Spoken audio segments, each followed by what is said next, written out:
Yes, King Sadbi, welcome brother. Kuva mu gihugu cha Tanzania uno munsi aratahuse mu gihugu c'abavukiro aho gengi yiwe Team Satura bishikiye Team Satura bishikiye kumushikira uvunyisi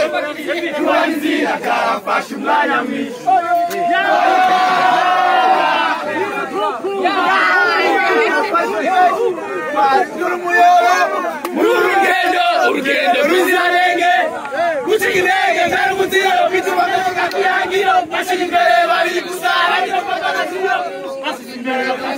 kubera ukuntu nasaga urabakose zingandosha no kumusaga mure n'abayi abagomba kameritai wazanyiki mwikati yatari uyu wai murani kumarangura abanikura mugasuzuguro umwana w'umuntu y'amayikuza barakubonye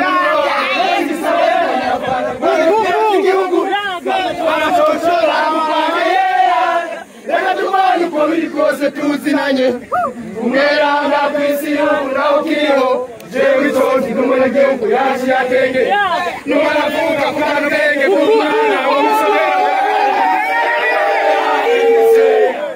and he say how we planted us and he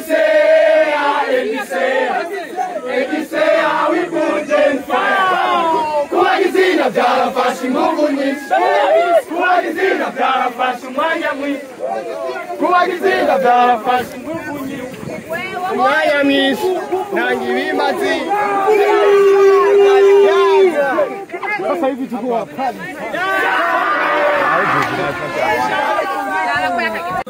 avuye kwerekana ibendera ryacu byiza byinshi byagiye birahaca byinshi byahaciye ariko kandi n'umwanya mwiza wo kugira ngo tuzoganira byinshi bitandukanye ku rugendo yaramazemo iminsi mu gihugu ca Tanzania. Yes, katuyage amakandi twumve bega nibe byamujanye bega yungusiki tufanye hano cyane abakunzi b'umuziki wa 257 turi kumwe n'amamedia atandukanye hano n'umusi ni Sadbi ni king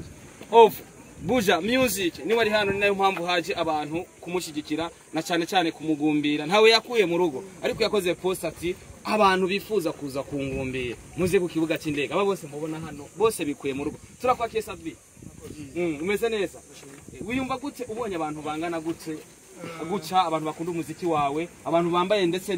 n'impuzu zanditse ko Empire Avenue bisigura ko arabakunzi b'umuziki wawe cyangwa abakunzi b'umuziki wa 257 wiyumva gute Sadbi? Cyambere ni ibyishimo bidasanzwe kuba umuntu akora shikire ikindi nacyo nuko biha ishusho ryiza ahantu ko jewe umuririmbyi ahantu mvuye barabona ko icyo mvuyemo ari igikorwa bidasanzwe kandi ndi n'umuririmbyi gasanzwe murakoze kunterite kabisa. Ni twabonye ugaragaza post igaragaza ko ufashe urugendo kubera iki mwashimye kugenda mwibanga iyo bari strategy ya Sadbi cyane bimeze gute muri rusange? Byari bikenewe cyane ko ngenda mwibanga mwajyanye n'ibikorwa byinshi cyane nibaza ko umuntu atuzaniye n'ibikorwa byinshi abakunzi b'umuziki mbese hanavuzwe byinshi bitandukanye uno munsi uraje ariko bivanye n'ibiganiro wagiye urakora mu mamedia atandukanye wasanze bafata umuziki gute muri rusange umuziki wa hano na cyane ko wari ugiye userukiye igihugu cyacu cyo Burundi? Umuziki wacu urakaze urakomeye cyane gose urwo hejuru uretse ko media zacu angaha zidasohoka ariko uko nabisanze nasanze umuziki wacu ukomeye kandi nasize ntona ukomeye. Uno munsi uratashe mu Burundi kugira cema ijamba abandi utashe benshi bakwita umufrimason bakwita umuntu agiye kwinjira muri Freemason bivanye n'amafoto yagiye aragaragara uri kumwe n'umwe mu bantu bakomeye bita Chief God Love Billionaire bimeze gute cyo kivuga kwiki nka Sadbi? Meme gawa na muziki nko muririmbyi ibyo sinabivuga ko ibintu byinshi ariko Chief God Love yabari mu Freemason si level za Freemason yaba yo bikindi ni hejuru ya Freemason urumva rero muri ibyo nagisubura ko yaba Chiefs mu Freemason yaba mu Freemason ariko there is somehow ibintu bimeze muri rusange tubwirike abarundi ibikorwa uko byagenze hariya kumbure twitegure cyane nkuko mwayibonye Sadbi ni Sadbi wundi kandi nje kandi mvuze gushasha bimenye abantu bitegura ibintu bikaze kabisa. Yes, sat urashitse mu Burundi ariko kandi n'inyuma y'imisi mikenya utari ngahanya mu gihugu ariko kandi mu misi wari umazeyo warerekanye ibendera ry'igihugu cyacu cyiza cy'u Burundi aho mukwerekana abarinzi batandukanye b'abarundi mukwerekana urukundo ndetse no kubashigikira mu rugendo wagize experience ni iyi wakuyeyo muri kino gihe kuko nka Sabi tumaze imyaka irenga 10 tumuzi aguma ari umwana aguma garuka ari muri generation isanzwe akiri mutoyi n'umwe strategie yindi uzanye izogushitsa muri 2026 bimeze gute mbega urugendo rwawe muri rusango ruteguye 2026 narahejeje yes of course yaheze bro ibyo rugendo bagufashije iki experience wakwembera ni iyi ma experience dejaje mu kazi kanje uko se jambo ngiye Tanzania ariko uretse experience ari ukuntu twunguse fan base agiye kuraba twunguse abantu nka Chief Good Love n'abandi benshi baba investisseur kandi twavuyeyo dusavye yuko boza ko investissa mu gihugu bakazana amafaranga mu gihugu bagatanga akazi mu gihugu n'ibintu byiza aribyo mbona kwanza ko ari inyungu ya mbere nakuyeyo ama kubyerekeye muziki wacu siko mwabonye za Wasafi mubona za Simulize na Sauti hose twagiye tugira promotion ya Buja Piano urazi ko dufise Buja Piano mu gihe waje sasa tugomba gukomeza ndetse wanakumbutse kuri mwe abantu bagomba kuwufata seriously generation ziza zigakora music industry ya music ngo muziki ngo ngurakaze ngo amajambo menshi ngo umara imyaka sasa hivi tunafanya music industry kandi nabyo nshaka mu rugamba wo kugira ngo umuziki w'Uburundi cyo gushika mu mahanga canke kure nigo rugamba no musuri w'imo tafite indirimbo nyinshi kiri sese n'izindi zitandukanye ahani he n'izindi nyinshi ziko zirakogwa ko ndetse muri East Africa urugendo ubona rugeze hehe mbere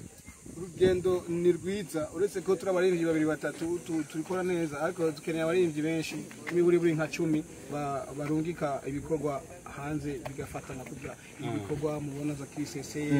za n'izindi nk'umutuya yes wagiye mu maradiyo atandukanye ariko kandi ase no muri Wasafi mbe mu bibazo bagiye barakubaje ibijyanye na collabo bagushaka collabo na Diamond bego wasanze bikunda canke Sabi baracari wa wundi navuze Diamond mu bandi benshi sinzi impamvu abantu bahisemo Diamond ariko mbega uwo mugambo buhari kuko twigeze kuba tuvyumva kuva kera Sabi nko muri vyakomeye mu gihugu ariko mbega uwo mugambo buhari no munsi ugiye kuraba ukuntu ibintu bimeze no munsi yatandukanye cyane n'ejo umugambo urashobora gushika n'ejo cyangwa n'ijya ejo Sabi urumwe mu bantu baje mu muziki bakuru bawe batigeze baguha support nkuko twari tubikeneye ariko no munsi Sabi arajya muri Wasafi FM Wasafi TV akavuga ati vuza zino ndirimbo z'abaririmbyi batonya banje ico kintu cyakwigishije iki na cyane ugerageje kuraba yanzira wacamwe kera bakuru bawe batagushigikira nibaza yuko ikintu cyose ducamo kiraduyicigwa ibyo ntakorewe cyangwa ntakoze zishaka ko abandi bashikirwa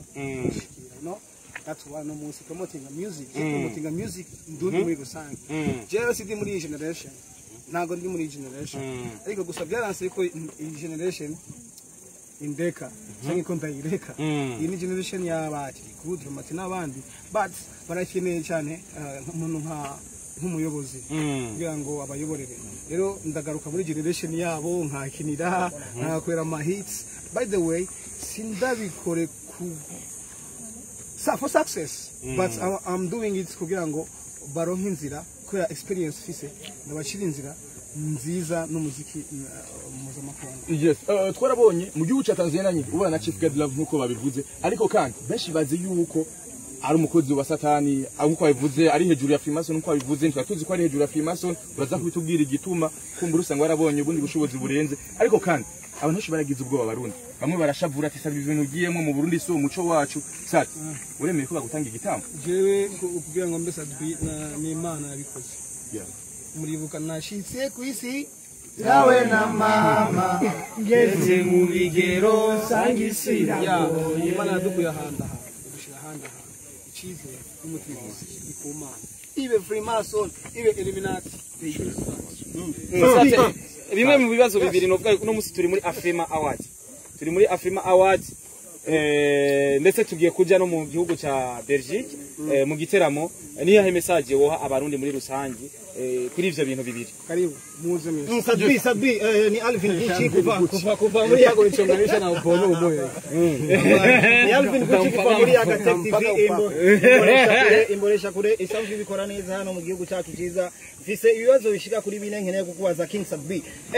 harumvikanye amajambo menshi atandukanye umaze kubonana na Chief God Love ariko tukeneye kumenya hariho bamwe mu baririmbyi batandukanye tuvuze nka Mr Champagne amaze kubona video yawe haraje amajambo menshi atandukanye aho yavuze kubera iki jewe igihe nabikora bino mutigeze muvuga mwavuga yuko ngo ndiko ndimanura brand ariko uyu munsi kubera Sadbi ariko arabikora muriko muramuhaya mukamutera amashugwe menshi n'ikibazo ca mbere ikibazo ca kabiri Sadbi mu biganiro wakoze bitandukanye hariya Tanzania kubera iki tutashoboye kubona uvuga yuko abantu bo gutora muri Afrima kandi tuzi yuko twese abarundi turi muri iyo ntambara yo kugira tugutore Sadbi muri Afrima ikibazo canje arico cyanyuma gira ndangize mbahe nabandi akanya dukeneye kumenya urugendo wari urimo ruzomarira iki iterambere ry'umuziki w'u Burundi wongera kandi unabize byinshi abarundi bakeneye ihinduka ry'umuziki batanguye gushaka okay Deka duhere kuri iki urugendo wari urimo ruzomarira iki iterambere ry'umuziki w'u Burundi wongera kandi unabize ziki abarundi bakeneye ihinduka ridasanzwe mu muziki w'u Burundi ijambere iterambere ibintu mvuye ko kwanza nivyungukira umuryango wacu first imibereho yanje ibe myiza cya kabiri nuko igihugu n'umuziki wacu ukeneye gusohoka muri izi effort nto tuke turagira birashobora kugira impact cyane wiko biragira impact sisi ko mbona muri East Africa right now umuziki wacu tanguye gukura no kuba udasanzwe ikindi kibazo cavuga mu biganiro byose wakoze kuba atana hamwe washoboye kwibutsa abarundi bari mu gihugu na hanze y'igihugu cy'u Burundi kubandanya batora Sadbi miyegano rikomeye rya Afrima byo atana kimwe bitwaye ibiganiro mwabonye mwebwe n'ibyo nakoreye ku ma TV akomakomeye ariko nakoze ku macumi menshi atandukanye nagira bivuga n'ahandi ntagenda bivuga kuca Mr Champagne kubera iki ya waragaragaye uri kumena Chief God Love ariko Mr Champagne numwe mu baririmbyi yashoboye gufata picture yanje y'igikorwa cyo umunsi bifatanya na Shimia Champagne numwe mu baririmbyi ariko musanzwe mukorana so nibaza ko uko biri kose Starboy tubashimire mwebwe mwashoboye kuza hano Sadbi genda uruhuke kugira ibikorwa bigende neza cyane